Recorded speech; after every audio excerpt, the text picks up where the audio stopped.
13 বছর রাসূল সাল্লাল্লাহু আলাইহি ওয়াসাল্লাম মক্কায় যখন তিনি কোরআনের দাওয়াত দিচ্ছেন, কালেমা তাইয়্যিবা, এক আল্লাহর তাওহীদের দাওয়াত দিচ্ছেন, সেই সময়ও বাইতুল্লাহ রাসূল সাল্লাল্লাহু আলাইহি ওয়াসাল্লাম জিয়ারত করছেন, কিন্তু বাইতুল্লাহর ভেতরে ছিল 360টা মূর্তি।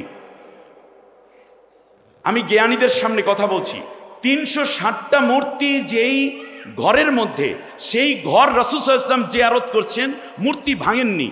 তার কারণ মূর্তির বিরুদ্ধে রাসূল সাল্লাল্লাহু আলাইহি ওয়াসাল্লাম কথা বলার শক্তি সামর্থ্য জোগাড় হয়নি, এখানে ইসলামী হুকুমত প্রতিষ্ঠিত হয়নি বিদায় রাসূল সাল্লাল্লাহু আলাইহি ওয়াসাল্লাম সেই কাবার মধ্যে মূর্তি রেখেই আল্লাহর নবী তার চারপাশ জিয়ারত করছেন এবং আল্লাহ তাআলার কাছে দোয়া করছেন তাওহীদের জন্য। গেল এখানে, সেই জায়গাটিতে যদি আমরা চলে আসি, সেখানে রাসূল সাল্লাল্লাহু আলাইহি ওয়াসাল্লামের আসহাবে আজমাইন যারা, তারাও ঠিক ওই মূর্তি ভেতরে রেখেই রাসূলের নেতৃত্বে তাওয়াফ করতেন। রাসূল সাল্লাল্লাহু আলাইহি ওয়াসাল্লামের রাষ্ট্র ক্ষমতা তার হাতে নাই, তিনি মূর্তির কথা বলেন যে এগুলো অসার, কিন্তু তিনি কখনোই বলেন না যে এইগুলোকে ভেঙে ফেলো, এগুলোর বিরুদ্ধে কথা বলা ইত্যাদি, এগুলো রাসূল সাল্লাল্লাহু আলাইহি ওয়াসাল্লাম বলেননি। তার কারণ তিনি জানেন একটি জাতিকে প্রথমে আমি যে আদর্শ প্রচার করতে চাই এটা বোঝানো দরকার, এটা দাওয়াত দেওয়া দরকার, সাংগঠনিকভাবে মজবুতি দরকার। একটা পর্যায়ে যখন ইসলামী হুকুমত প্রতিষ্ঠিত হবে, তখন আল্লাহ যেই হুকুম করবেন সেটা বাস্তবায়িত করা হবে। রাসূল সাল্লাল্লাহু আলাইহি ওয়াসাল্লাম এখান থেকে নিয়ে যখন একটা পর্যায়ে মক্কা থেকে মদিনায় হিজরত করলেন, মক্কা থেকে মদিনায় হিজরত করে যখন রাসূল সাল্লাল্লাহু আলাইহি ওয়াসাল্লাম গেলেন, তখন মদিনাবাসী তার হাতে রাষ্ট্র ক্ষমতা তুলে দিলেন। রাষ্ট্র ক্ষমতা তুলে দেওয়ার পরে রাসূল সাল্লাল্লাহু আলাইহি ওয়াসাল্লাম সেখানেও মূর্তি কিংবা ভাস্কর্য ইত্যাদির বিরুদ্ধে এখনও নবী কথা বলছেন না। রাসূল সাল্লাল্লাহু আলাইহি ওয়াসাল্লাম সেখানে বললেন যার যার ধর্ম শেষে পালন করবে। অ্যাটলিস্ট যিনি মূর্তি পূজারী তিনি মূর্তি পূজা করবেন, যিনি চন্দ্র সূর্যের পূজারী তিনি চন্দ্র সূর্য পূজা করবেন, যিনি দেবদেবীর পূজারী তিনি দেবদেবী পূজা করবেন, যিনি এক আল্লাহর পূজারী তিনি তাওহীদকে, আল্লাহ তাআলাকে পূজা করবেন। যদি একটি রাষ্ট্র ইসলামী হওয়ার পরেও জাতীয় ঐক্য এবং রাষ্ট্রীয় নিরাপত্তা বিধান করতে গিয়ে রাসূল সাল্লাল্লাহু আলাইহি ওয়াসাল্লাম যার যার ধর্ম পালন করার জন্য এমন উন্মুক্ত স্বাধীনতা দিয়ে রেখেছেন, আর মক্কায় রাসূল সাল্লাল্লাহু আলাইহি ওয়াসাল্লাম মূর্তির বিরুদ্ধে একটি কথাও বলেননি। তার কারণ ওখানে মূর্তি পূজারীদের চালায় বিদায়, যারা মূর্তি পূজা অসারতা বুঝেন তাদের কাছে দাওয়াত পৌঁছাচ্ছেন গোপনে গোপনে। আবু বকর, উসমান, ওমর, আলী, তলহা, জুবাইর এরা আস্তে আস্তে জড়ো হওয়া শুরু করলো তাওহীদে। কিন্তু আল্লাহ রাব্বুল আলামিন কোরআনে আয়াত নাজিল করে দিলেন, হে নবী, মদিনায় আপনি রাষ্ট্রপ্রধান আছেন, কিন্তু কিছু বিষয় আছে, যেমন সূরা তাওবার মধ্যে, এটা মদিনায় অবতীর্ণ আয়াত, ওয়ালা তাসুব্বুল্লাযীনা ইয়াদউনা মিন দুনিল্লাহি ফায়াসুব্বুল্লাহা আদওয়াম বিগাইরি ইলম। হে রাসূল, আপনি রাষ্ট্র পরিচালনা করবেন, কিন্তু যারা মূর্তি পূজারী তাদের বিরুদ্ধে তোমরা যেন গালিগালাজ না করো মূর্তিগুলোকে, তাহলে তারা ভুলবশত আল্লাহকেই গালি দিয়ে বসবে। এরপর আল্লাহ তাআলা আবার বললেন সূরা তাওবার 6 নম্বর আয়াতে, ওয়া ইন আহাদুম মিনাল মুশরিকিনা ইস্তিজারাকা ফাআজিরহু হাত্তা ইয়াসমা কালাম আল্লাহ সুম্মা আবলিগহু মা'মানা। হে রাসূল, যদি কোনো মুশরিক আপনার কাছে কোরআনের কথা শুনতে আসে, তাহলে আপনি তাদেরকে কোরআন শুনিয়ে দিবেন এবং আপনি তাদেরকে নিরাপত্তার সাথে বাড়ি পৌঁছে দিবেন। এই ধরনের কথাগুলো যখন আসতে থাকলো, আল্লাহ নবী সাল্লাল্লাহু আলাইহি ওয়াসাল্লাম সবাইকে নিয়ে একটা ঐক্যবদ্ধ জাতি গড়ে তুললেন। যেই বাহিরের শত্রু যখন মদিনা আক্রমণ করে, তখন সমস্ত ধর্ম বর্ণ নির্বিশেষে সবাই মিলে তা প্রতিরোধ গড়ে তোলে।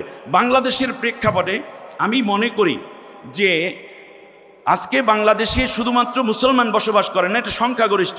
পার্শ্ববর্তী রাষ্ট্রটি একটি মূর্তি পূজারী সেখানে রয়েছেন, অথবা মুশরিক আমরা যদি বলি কোরআনের ভাষায়, এরা রয়েছেন। কিন্তু এখানে যদি আমরা একটা বিষয় খেয়াল করি, তাহলে কিছুদিন আগে বাংলাদেশের সর্ববৃহৎ ইসলামী দলের সম্মানিত আমির শারদীয় দুর্গাপূজা উপলক্ষে যখন তিনি শুভেচ্ছা বাণী দিলেন, এটা মনে রাখতে হবে তিনি শুধুমাত্র আমার মতো কিংবা আপনার মতো ইমাম সাহেব তিনি নন, তিনি একটি রাজনৈতিক দলের প্রধান ব্যক্তি, যিনি সমস্ত জাতির নেতৃত্বকে কেন্দ্র করে তার বক্তব্য তিনি দিয়েছিলেন। আমি একটা ছোট্ট ঘটনা বলে শেষ করছি।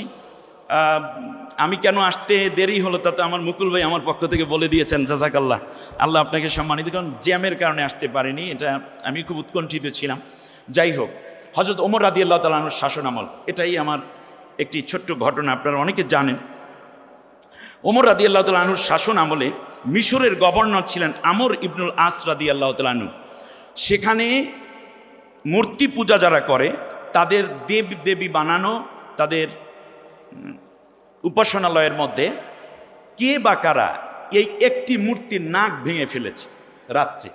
আমাদের দেশে অনেক সময় রাজনৈতিক স্বার্থ চরিতার্থের জন্য, বিশেষ করে জালেম সরকারে যারা দীর্ঘ শোষণ করেছে এই জাতির উপরে, কেবলমাত্র ভোট পাওয়ার জন্য এবং ইসলামপন্থীদের কোণঠাসা করার জন্য নিজেরা এই মূর্তিগুলো ভেঙে তাওহীদপন্থীদের উপর দোষ চাপাই দিত। এই যে একটি বদ অভ্যাস হয়তো মিশরের কারো না কারো ভেতরে ছিল। সকালবেলা এই মুশরিক জাতির, যেহেতু তিনি ওই জাতির নেতৃত্ব দিচ্ছেন এবং তার কাছে গিয়ে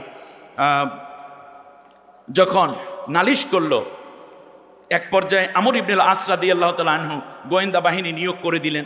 3 দিন তদন্ত করার পরেও যখন প্রকৃত দোষীকে খুঁজে পাওয়া গেল না, তারপর তিনি এই যেই অন্য ধর্মাবলম্বীদের যে পুরোহিতরা আছেন তাদেরকে ডাকলেন, বললেন তো আমি তো এখনও কিছু পাচ্ছি। বলছে না, এইটা ধরতে না পারাটাও আপনার একটা ব্যর্থতা।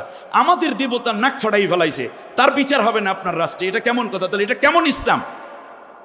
যে ইসলামী রাষ্ট্রে আপনারা বলেছেন লাকুম দীনুকুম ওয়ালিয়া দিন, আপনারা বলছেন লা ইকরাহা ফিদ্দীন, আপনারা বলেছেন যে আমাদের জিম্মেদার হবেন, আপনারা আমাদের জানমালের নিরাপত্তা দিবেন বলেই তো আপনারা ক্ষমতায়, আমরা আপনাদেরকে সহযোগিতা করছি এবং আপনাদের জন্য আমরা প্রার্থনা করছি দেবীদের কাছে। আমাদের দেবীরই নাক ভেঙে ফেলেছে, তার বিচার আপনি না করলে রাষ্ট্র ক্ষমতায় থাকার ন্যূনতম অধিকার আপনার নাই।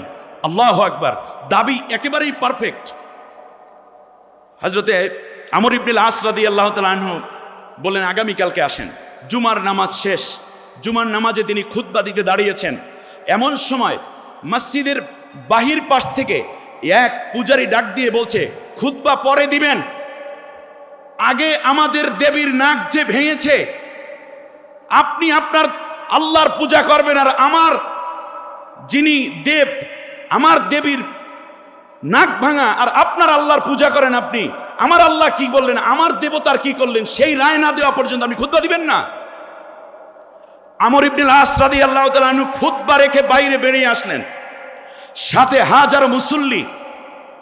তিনি বললেন, পুরোহিত বৃন্দ, যেহেতু মূর্তির নাককে ভেঙেছে আমি এখনো বের করতে পারিনি, সমস্ত ব্যর্থতার দায়ভার নিয়ে আমি আবার নাক পেতে দিলাম। তিনি তলোয়ার বের করে পুরোহিতের হাতে দিয়ে বললেন, আপনি আমার নাকটা কেটে ফেলুন। ঠিক নাক কাটার জন্য তারা প্রস্তুত।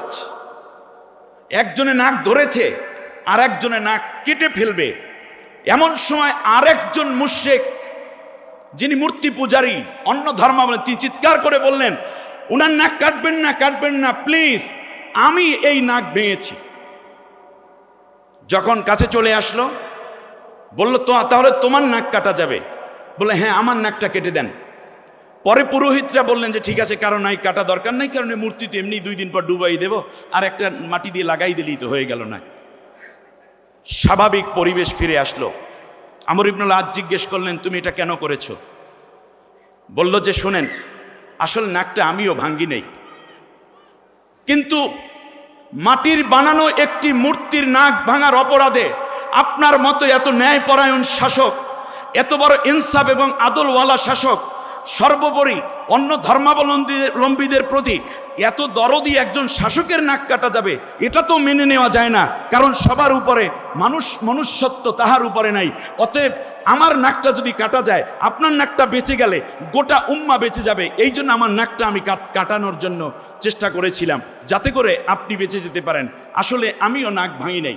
আপনি খেয়াল করুন, শেষ পর্যন্ত মূল ঘটনা যখন বের হলো যে আসলে এটা ছিল পরবর্তী একটা ষড়যন্ত্র। আপনি দেখেন, আজকে খুব মনে পড়ে যখন আল্লামা সাইদি সাহেবের ফাঁসির রায় হতে যাবে, তার আগে যখন বিচার চলছিল, তখন দেখা গেল যে কতিপয় নামধারী মুসলমানরাও মিথ্যা সাক্ষ্য দেওয়ার জন্য আন্তর্জাতিক অপরাধ ট্রাইব্যুনালে গেল। কিন্তু বিশাব আলী হত্যার মামলায় শুকরঞ্জন বালি নামের একজন হিন্দু মানুষ দাঁড়িয়ে এসে বলেছিল, তিনি জানেন যদি সাইদি সাহেবের পক্ষে রায় যদি তিনি আদালতে দাঁড়ান সাক্ষ্য দেওয়ার জন্য, তাহলে তার কিডন্যাপ হওয়ার সম্ভাবনা আছে, আশঙ্কা আছে তাকে হত্যা করার, মেরে ফেলার, গুম করার। সব কিছু ঝুঁকি নিয়ে একজন মূর্তি পূজারী দাঁড়িয়ে সত্যের পক্ষে কথা যখন বলতেছিল, তখন আমার মনে ছিল আমর বিন আস রাদিয়াল্লাহু তাআলা আনহুর পক্ষে যেই কথা বলেছিল সেই মানুষটি অমুসলিম ছিল, কিন্তু সত্যের ব্যাপারে তারা ছিলেন খুবই অটুট। অতএব আপনি একটি রাষ্ট্র গঠন যখন করতে চাইবেন, তখন অবশ্যই এই কাজের দিকে খেয়াল রাখতে হবে। আমরা যদি খেয়াল করে দেখি, অধুনা ঢাকা বিশ্ববিদ্যালয়ের ভিপি নির্বাচন হয়ে গেল, সম্মিলিত ছাত্র ঐক্য পরিষদের মধ্যে আমি দেখেছি সেখানে অমুসলিমকে নেওয়া হয়েছে, অথচ বাংলাদেশ ইসলামী ছাত্র শিবিরের নেতৃত্বে গঠিত জোটের মধ্যে অমুসলিমকে নেওয়া হয়েছে এজন্যই যাতে করে ভ্রাতৃত্ব, মমতা এবং শান্তি যেন বজায় থাকে। অতএব এই শান্তির বিপক্ষে যখন কথা বলা হয়, তখন রাসূল সাল্লাল্লাহু আলাইহি ওয়াসাল্লামের জিন্দেগিটা কেমন হয়? রাসূল সাল্লাল্লাহু আলাইহি ওয়াসাল্লাম বসে আছেন, ইহুদির লাট যাচ্ছে, নবীজি দাঁড়িয়ে গেলেন। সাহাবীরা বললেন, নবী এ তো ইহুদি। আল্লাহর নবী বললেন, তুমি ইহুদি দেখছো, তিনি যে একজন মানুষ তাকে তুমি দেখো না? ইসলাম তো হুদাল্লিন নাস। আমি শেষ কথাটা এভাবে বলতে চাই, মুসলমানগণ শাসন করেছে মুঘল সাম্রাজ্য থেকে নিয়ে মুহাম্মদ বিন কাসিমের যেই সিন্ধু অভিযানের পর থেকে নিয়ে প্রায় 750 বছর এই ভারতীয় একজন হিন্দুদের মূর্তি ভাঙা হয়নি, কারো মন্দির ভাঙা হয়নি, কোনো হিন্দু বা অমুসলিম নারীর আঁচল ধরে টান দেওয়া হয়নি, জিনা, ধর্ষণ, ব্যভিচারের কথা চিন্তাও তো করা যায় না। তার কারণ আল্লাহ রাব্বুল আলামিনের কোরআনের এই আয়াতগুলো। নবীজি বলেছেন, মান আদা জিম্মিয়ান ফানা খসমু আমান কুনতু খসমু খসসামতু ইয়াউমাল কিয়ামা। যদি একটি মুসলিম অধ্যুষিত শাসিত রাষ্ট্রে অমুসলিমদের উপর কেউ যদি অত্যাচার করে, ওই শাসকের বিরুদ্ধে আমি মুহাম্মদুর রাসূলুল্লাহ কিয়ামতের দিন মামলা দায়ের করব আল্লাহর কাছে ওই মুসলমানের বিরুদ্ধে। রাসূল সাল্লাল্লাহু আলাইহি ওয়াসাল্লামের কাছে বিচার নিয়ে আসা হলো, একজন ইহুদি আর একজন মুসলমান নবীর রায়টা মেনে নিতে পারেনি, ইহুদি মেনে নিয়েছে। তখন আল্লাহ তাআলা বললেন, ফালা ওয়া রাব্বিকা লা ইউমিনুনা হাত্তা ইউহাক্কিমুকা ফিমা শাজারা বাইনাহুম। সে রাসূল, যদি তোমার বিধান তারা মেনে না নিতে পারে, তাহলে মনে রাখবে আমি কসম খেয়ে বললাম সে তো মুসলমানই হয়নি। পরবর্তী ওমর রাদিয়াল্লাহু তাআলা এই মুসলমানের ঘাড় কেটে ফেলেছে, কিন্তু রায়টা ইহুদির পক্ষে চলে গেল। এর দ্বারা বোঝা যায়, যদি একটি কল্যাণ রাষ্ট্র এবং ইসলামী রাষ্ট্র হয়, তাহলেই কেবল মুসলমানদের পাশাপাশি অমুসলিম ভাই বোনেরাও সমান অধিকার পাবে। দুঃখজনকভাবে দেখা যায় যে এত 700-800 বছর পর্যন্ত মুসলমানরা শাসন করলো, ব্রিটিশদের পরে এই 100 বছরও হয়নি, এর মধ্যে বাবরি মসজিদ ভেঙেছে হিন্দু ভাইয়েরা, হিন্দু শাসকরা, অন্যান্য মসজিদ ভেঙেছে, মুসলমানদেরকে হত্যা করেছে। আমাদের এই ছোট্ট বাংলাদেশে বর্তমান প্রেক্ষাপটে সেটা হচ্ছে আমরা সৌহার্দ্যপূর্ণ আচরণ করব। এখনও ইসলাম ক্ষমতায় আসে নাই। যদি ইসলামী দল ক্ষমতায় আসে, বাংলাদেশ যদি কোরআনের রাষ্ট্র হয়, তারপরে কি ব্যবস্থা নিবে সেই প্যাটার্ন নবী বলেছেন, এর আগে কি প্যাটার্ন সেটা বলেছে। অতএব যারা ফতুয়া দিয়ে মানুষের মধ্যে এই ধরনের সম্প্রীতি, ভালোবাসা এবং আমাদের সহাবস্থানকে বাধাগ্রস্ত করতে চান, আমি তাদের কাছে বিনয়ের সাথে অনুরোধ করব, আপনার শরীরের সব অঙ্গ চুল কেটে ফেলা হয়, কিন্তু চুল ছাড়া তো আপনাকে সুন্দর দেখাবে না। নখ প্রয়োজনে কাটতে হয়, কিন্তু নখ তো কাঁচাটা কাটতে হয় না, অতিরিক্তটা কাটতে হয়। সুতরাং ইসলামের যে প্যাটার্ন আছে, ইসলামের যে সৌন্দর্য আছে, তাই হচ্ছে সবাইকে নিয়ে থাকা, সবাইকে একত্রে থাকা, এটাই ইসলামের সৌন্দর্য।